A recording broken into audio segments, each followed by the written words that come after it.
네, 안녕하세요. 어피셜입니다.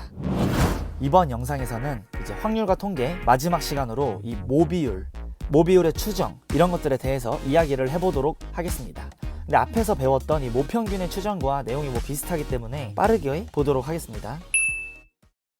이 모집단에서 어떤 사건이 있죠. 이렇게 모집단이 있는데 여기에서 어떤 사건에 대한 비율들을 고려를 할 때 그 비율을 그 사건에 대한 모비율이라고 하는 거예요. 기호로는 P 이렇게 표기를 합니다. 이게 바로 모비율이에요. 예를 들자면 이 모집단이 10,000명이라고 해봅시다. 10,000명 중에서 안경을 쓴 사람의 썼는지 안 썼는지 얼마나 되는가를 이제 조사를 하려고 물어봅니다. 10,000명한테 안경 썼냐고. 그러면 다 이제 조사를 하다 보면 3,000명 정도가 안경을 썼다고 합시다. 그러면 모비율은 0.3 이렇게 되는 거예요. 10,000분의 3,000 해가지고. 이런 게 이제 모비율의 개념이고, 이 10,000명을 다 조사하기 힘드니까 우리가 표본 비율이라 그래서 이 모집단에서 임의로 100명 정도 이렇게 뽑습니다. 그럼 이 중에서 100명한테만 이제 물어보는 거예요. 너 안경 썼냐고. 그러면 약 28명이 안경을 썼다라고 하면 그 표본 비율은 우리가 이렇게 쓰거든요. P 햇이라고 해요. 이게 햇. 그래서 이거를 0.28이다. 이런 식으로. 이게 바로 표본 비율입니다. 또는 31명이 안경을 썼다라고 하면 P 햇은 0.31 이렇게 되는 거예요.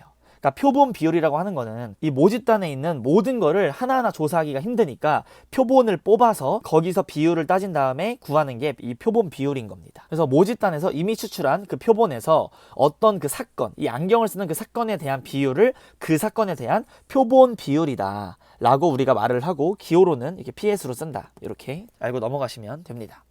그럼 여기서 크기가 지금 현재 100이죠. 100인 표본을 뽑았죠. 그럼 어떤 사건이 일어나는 횟수를 28이라고 한번 해보겠습니다. 그럼 표본 비율을 이제 어떻게 구하냐? 100분의 28 이렇게 이제 구하는 거였죠. N개의 표본을 뽑습니다. 예를 들어서 어떤 모집단이 있는데 N개를 딱 뽑아요. 그럼 그 중에서 해당되는 그 사건이 X라고 할게요. 그 해당되는 그 확률 변수를 X라고 할 때 이 사건에 대한 그 표본 비율이죠. P hat. 얘는 N분의 X 이렇게 되는 겁니다. 내가 이 뽑은 그 표본의 전체 개수분에 해당되는 그 사건 확률 변수 이렇게. 그래서 n분의 x가 표본 비율이 되는 거예요. 그래서 이 내용 같은 경우에는 이항 분포에서 넘어오게 되는데, 예를 들어서 여기에 이렇게 1억 명의 사람들이 있습니다. 이 중에서 동전을 1억 명이 다 던지는데 앞면이 나오는 사람들의 그 비율을 우리가 지금 알고 싶은 거예요. 그러면 이거 1억 명을 다 조사할 수 없으니까 표본이라는 걸 뽑는 겁니다. 표본을 100명을 뽑아요. 그 중에서 이제 앞면이 나온 명수를 x라고 놓겠습니다. 그러면 이 x는 이항 분포를 따르겠죠. n, p. 그 다음에 정규 분포 n을 따르고 50,5의 제곱 이렇게. 그리고 우리가 앞에서 여기서 배웠듯이 n분의 x가 표본 비율이었죠. 여기서 n으로 나눠요. 양변을 100으로 나누는 거죠. 100분의 x. 얘는 100분의 50이니까 2분의 1 이렇게 될 거고, 얘 표준 편차를 100으로 나누어주면 100분의 5의 제곱 이렇게 되는 겁니다. 그럼 얘가 바로 표본 비율이 되는 거예요. P hat 이렇게 되는 거죠. 이 표본 비율이 평균이 2분의 1이래요. 즉 50%라는 거예요. 비율이니까 0.5. 그리고 얘는 5%가 표준 편차 간격인 거고. 자, 여기 정규분포를 그려보면 가운데가 2분의 1, 즉 0.5라는 확률이죠. 50%. 그 다음에 5%의 간격으로 이렇게 양변에 45% 양쪽으로 되는 겁니다. 여기 60% 이런 식이에요. 그럼 이제 시험 문제에서 이런 식으로 나와요. 모비율을 알려줘요. 모비율이 P다. 이렇게 이제 시험 문제에서 알려줍니다. 그리고 이제 모집단이 이렇게 있는데 여기서 표본을 뽑습니다. 표본 N개를 뽑아요. 그래서 거기서 이제 어떤 사건이 일어나는 그 횟수 확률 변수를 X라고 하겠습니다. 그럼 X는 어떤 분포를 따르냐면 이항 분포예요. 표본 N개한테 물어봅니다. 이 모비율 알려져 있는 그 P의 확률만큼 너는 그거를 했니? 했니? 이런 식으로 물어보는 거예요. 이렇게. 맞냐고. 근데 이 내용을 지금 문자니까 이렇게 보고 좀 이따 문제로 보도록 할게요. 또 X는 그럼 정규 분포를 따르게 되겠죠. NP, NP, 1-P 이렇게. 여기다 루트 이렇게 씌워주고 제곱 이렇게 표시를 할 수 있습니다. 이게 바로 표준 편차니까. 분산은 여기다 제곱을 해주면 되는 거죠. 어쨌든 이렇게 한 다음에 방금 표본 비율이라는 거는 n분의 x라고 했죠. 그럼 양변을 n으로 나누어 줍니다. 얘는 n분의 x라는 비율이 될 거고, 얘는 p 이렇게 되고, 얘는 표준 편차가 n으로 나누어지는 거니까 루트 안에는 n 제곱이 들어가겠죠. 따라서 루트 n분의 p 1-p 이렇게 되고, 요거의 제곱 이렇게 됩니다. 따라서 요거가 n분의 x가 p 햇이 되는 거예요. 표본의 비율이 되는 겁니다. 표본의 비율의 평균은 모비율이 되는 거고, 표본의 비율의 분산은 n분의 p1-p 이렇게 되는 겁니다. 그럼 뭐 시그마 같은 경우에는 한 칸은 루트 n분의 p1-p 이렇게 되는 거죠. 요게 이제 일반적인 그 모비율에 대한 개념입니다. 근데 이제 좀 웃긴 게 요 모비율에서 이제 추정을 해나갈 때 어떻게 추정을 해나가냐면 모평균이랑 좀 비슷해요. 방금 문제에서 모비율을 알려주는 문제가 있었고 안 알려주는 문제가 있어요. 이번에는 추정이라는 거를 이어서 설명을 해볼게요. 얘를 모르는 상황입니다. 현재 원래 우리가 이 P햇의 분포를 따르면은 여기에서 이 모비율을 현재 다 모르죠. 우리가 얘를 추정을 해나가는 거예요. 근데 얘를 모르기 때문에 여기서 구한 그 표본 비율 있죠. 얘를 갖다가 여기다 넣습니다. 이게 바로 핵심이에요. 이 추정 문제를 푸는 핵심. 여기 오는 원래 P도 원래는 모비율인데 모비율로서 추정을 해나가는 게 아니라 우리가 방금 문제에서 구한 표본 비율 있죠. 얘를 갖다가 여기다가 넣어요. 이렇게 P햇, P햇 이렇게. 그래서 계산을 하는 겁니다. 그러니까는 말이 원래는 좀 안 되죠. 근데 그냥 그렇게 하는 거예요. 추정을. 그래서 요거를 한번 써보면 모평균이랑 똑같이 모비율을 추정을 하려면 우리가 방금 구한 그 표본 비율 거기에다가 예를 들어 95%의 그 신뢰 구간이라고 한다면 1.96이죠. 1.96에다가 요거 한 칸. 이게 오는 겁니다. 이렇게 루트 n분의 p 1-p 이렇게. 이게 와주는 거고 여기에 p 햇 마이너스 1.96에 루트 n분의 p 햇 1-p 햇 이렇게. 이게 와주는 거예요. 이렇게 해서 이제 추정을 해 나가는 겁니다. 모비율의 추정이라는 게. 자, 뭐 한 가지만 딱 정리를 하고 연습 문제를 풀면서 적용을 해보도록 할게요. 우리가 원래 이 통계를 배울 때 이 x라는 게 이항분포 np를 따라요.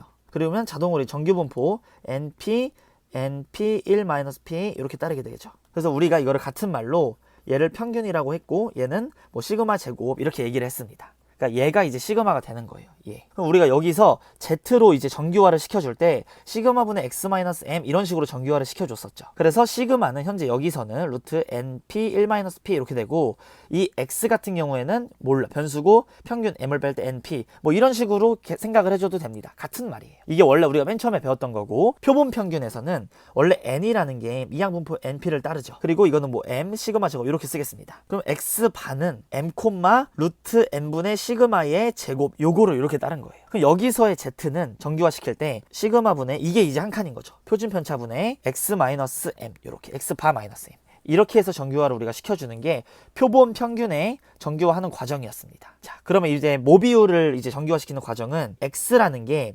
이항분포 NP를 따르죠. 그리고 정규분포 NP 1-P 루트의 제곱 요거를 이제 따릅니다. 근데 이제 비율이잖아요. 비율이니까 요 X를 갖다가 N으로 이렇게 나누어 주는 거예요. 이게 바로 P 햇이 되는 거라. 여기서 그러면 P 여기는 루트 N분의 P 1-P 요거의 제곱 이렇게 돼요. 그럼 여기서 Z로 바꾸어 줄 때에는 여기 P 햇 Q에 들어가죠. 얘가 바로 P 햇이니까 Z로 바꾸어 줄 때에는 요거 한 칸 이제 여기 한 칸이 되는 거예요. 루트 n분의 p 햇 1-p 햇 이렇게 분의 x-m이었는데 여기는 x가 지금 p 햇이죠. m은 p 이렇게. 그래서 이게 바로 표준화 시키는 그런 공식이 되는 거예요. 그래서 우리가 보통 이런 공식만 외워서 풀죠. 근데 사실은 원래는 그게 아니라 여기서부터 시그마분의 x-m 얘를 그 기준으로 다 이렇게 되는 거예요. 이 시그마는 여기서 그냥 시그마고 얘는 루트 n분의 시그마로 홀쭉해지고 여기서의 한 칸은 루트 n분의 p 햇 q 햇 이렇게 되는 겁니다. 자, 이제 문제 이야기를 하면서 제가 설명을 해드리도록 할게요. 어느 투표에서 어떤 후보자 A에 대한 지지율이 40%다 라고 했습니다. 그러면 이 말을 보면 모비율을 알려준 거예요. 진짜 40%라고. 모비율이 0.4다. 여기서 유권자 150명을 추출을 합니다. A에 대한 지지율이 38% 이하가 되는 그런 확률을 한번 구해봐라. 이런 식으로 문제가 나옵니다. 그럼 이제 어떻게 하냐. 이 150명 뽑았죠 방금. 얘네한테 물어봐요. 야, 너네들 이 사람 뽑을 거냐? 근데 이제 40%의 확률로 뽑는다라고 하겠죠. 이게 진짜 모비율이니까. 그래서 여기에 0.4 이렇게 들어가 주는 거예요. 그럼 얘 x는 정규분포를 따르겠죠. 둘이 곱해주면 여기 6의 제곱 이렇게 됩니다. 그럼 이제 방금 150명을 추출했었죠. 그럼 이거 150으로 나눠요. 표본 비율을 구해야 되니까 이렇게. 그럼 얘는 150분의 60이니까 10분의 4, 0.4 이렇게 될 것이고 이거 150으로 나누어 주면 0.04의 제곱 이렇게 되겠죠. 이게 4%라는 소리고 이게 지금 p 햇인데 여기 이렇게 있으면 걔는 0.4를 기준으로 여기 한 칸에 0.44 여기는 0.48, 0.36, 0.3 이런 식으로 가겠죠. 자, 문제에서 물어본 거 38% 이하가 되라. 그럼 38%는 여기죠. 그러니까 여기 이하니까 0.5에서 여기 이 반 칸을 빼주면 되는 겁니다. 이런 식으로 푸는 거예요. 자, 이런 거 있어요. 어느 이제 콜센터 직원 중에서 20%는 감정 노동에 시달린다고 해요. 그럼 이렇게 모비율을 알려주는 문제가 있어요. 모비율을 알려줘요. 이 중에서 100명을 추출을 한다. 100명을 추출을 해서 이렇게 노동에 시달리는 직원의 그런 비율들을 P-햇이라고 하자. 이게 전문용어로 표본 비율이 되는 거죠. 그럼 문제에서 P 0.16, P-햇이 0.28인 그런 뭐 확률을 구해봐라. 뭐 이런 거예요. 그럼 이제 해볼게요. 100명한테 물어봐요. X. 너네들 스트레스 받니? 그럼 20%가 스트레스 받는다라고 대답을 한대요. 그럼 얘네들은 정규분포를 따르겠죠. 곱해주면 20, 100분의 80을 곱하면 16, 4의 제곱 이렇게 됩니다. 그럼 100명으로 지금 뽑았으니까 100분의 x, 100으로 나누어줘야 이게 바로 P-햇이 되는 거겠죠. 여기 n은 100으로 나누어주면 5분의 1, 100으로 나눠주면 0.04의 제곱 이렇게 되는 거예요. 이게 바로 P-햇이 되는 거니까 P-햇의 분포는 가운데가 20%고 0.2죠. 여기가 4%라는 겁니다. 이렇게 이제 있으면 20%니까 0.2, 0.04 간격으로 0.24, 0.28, 0.16 이런 식으로 쭉쭉쭉 가는 거예요. 문제에서 0.16부터 0.28의 P-햇을 구하라고 했으니 0.16, 0.28 오른쪽으로 2칸 왼쪽으로 1칸 해서 계산을 해주면 되는 겁니다. 그래서 여기까지 이렇게 모비율을 우리가 알고 있을 때 문제를 푸는 문제들에 대해서 알아봤고, 이제 모비율의 추정에 대해서 어떤 이제 세탁소 어떤 업체에서 얼룩을 지울 수 있는 성능을 실험하기 위해 어떤 세척제가 있어요. 제 X를 갖다가 1200번을 시행을 한다고 해봐요. 900번은 그 얼룩을 지울 수가 있었다라고 합니다. 그럼 우리는 1200번의 표본을 뽑아서 실행을 했죠. 이거는 모비율을 준 게 아니라 이렇게 바로 표본 비율을 주는 겁니다. 4분의 3이 되겠죠. 표본 비율. P-햇이. 그럼 얘를 가지고 세척제가 이 얼룩을 지우는 그런 비율에 대해서 95%의 신뢰 구간으로 한번 조사를 해봐라 이런 거예요. 그럼 진짜 이 P, 레알 P, 이 모 비율 얘를 구하기 위해서 우리가 방금 구한 4분의 3에다가 양쪽으로 해주는 건데 플러스 1.96이 되겠죠. 여기 마이너스 1.96 이런 식으로. 그 다음에 루트 n분의 P의 Q햇이었죠. 한 칸이 루트 n이 1200 P의 Q햇. 그럼 4분의 3, 4분의 1 이렇게. 여기 곱해주면 돼요. 이렇게 하면 끝나는 겁니다. 4분의 3, 4분의 1. 이 모 비율에서의 한 칸이 여기 와주는 거예요. 여러분. 무슨 말인지 아시겠죠? 구조를. 자, 한 번 더 연습. 어떤 제품을 생산하는 공장에서 그 생산한 제품들 중에 100개를 추출을 해본대요. 100개를 추출을 하고 여기서 10개가 그 제품들이 불량이었답니다. 그럼 이 결과를 이용해서 이 공장에서 만드는 그 제품들의 불량 비율을 구하래요. 진짜 불량 비율. 99%로 이번에 조사를 해보라고 합니다. 그럼 원래 우리가 지금 100개를 추출해서 한 이 표본 비율은 0.1이 되겠죠. 그럼 이 진짜 P를 얘를 가지고 조사를 한번 해보도록 하겠습니다. 플러스 2.58이 이렇게 되겠죠. 99%니까 이거 시험 문제 다 줘요. 58. 그 다음에 루트 n분의 P의 Q에 루트 이거 n분의 P의 Q에 0.1, 0.9 그럼 얘는 0.09니까 0.3으로 나오겠죠. 루트 밖으로. 어쨌든 요렇게 해서 우리가 구해주는 게 신뢰 구간. 무슨 말인지 아시겠죠? 그러니까 정리를 하자면 이렇게 시험 문제에서 아예 모 비율을 처음부터 줘요. 이렇게 이항 분포에서 정규분포 넘어가고 표본 비율을 구해서 문제를 풀어내는 방식인 문제 유형이 있고, 이렇게 몇 명을 추출을 해서 이거 이하가 되라. 근데 처음에 모 비율을 주는 거예요. 이런 유형이 이제 있고, 또 하나는 모 비율을 주지 않고 표본 비율을 준 다음에 모 비율을 추정을 해봐라. 뭐 이런 문제가 있습니다. 그러니까 크게 이런 두 가지 유형의 문제가 있고, 뭐 어떤 유형의 문제가 나오든 잘 풀어주시면 좋을 것 같습니다.